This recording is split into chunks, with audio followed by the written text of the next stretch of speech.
foot wide and you want the whole wall to be glass across the front. Well, that'd be wonderful. And it'll look great because it captures view, and then one of the salesperson says, well, the factory says you can't do that because you've got to have shear walls. And you figure, what the hell is that? So what a shear wall is, gang, is when you drive around, look at housing being built. You see now how everything is got plywood sheathing all over it nowadays? In the old days, they used to do X-bracing. Remember the X-bracing? They used to, lead-in bracing or X-bracing, they used to cut that in. Well, the new guys don't know how to do that. That's the old guys did that. So the new guys put plywood all over these houses.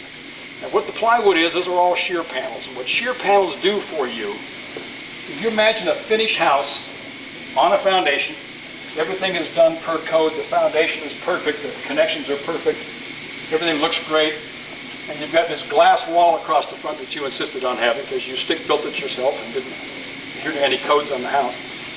And along comes a 100-mile-an-hour wind from this side. If you don't have any shear panels, your house goes down like a deck of cards. That's what this does. This is so rigid, and there's going to be one on this side of the house, there's going to be another one on that side of the house, and that one's got, this is a two-section house. From where that door opening is to the end, is probably about 7 or 8 feet. That's another shear section. So what shear panels do is just keep your house from blowing like a deck of cards. Now when the wind hits from this end, the house is so long, we don't need any paneling because the siding you have on the side of the house is rigid enough to take care of that problem.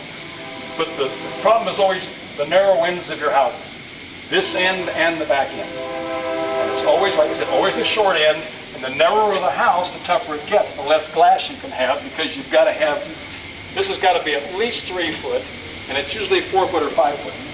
But that's what shear walls are. So if someone comes back and says, well, the factory says you got to have shear walls, now you know why you got to have it. So it's, are the angles of the window?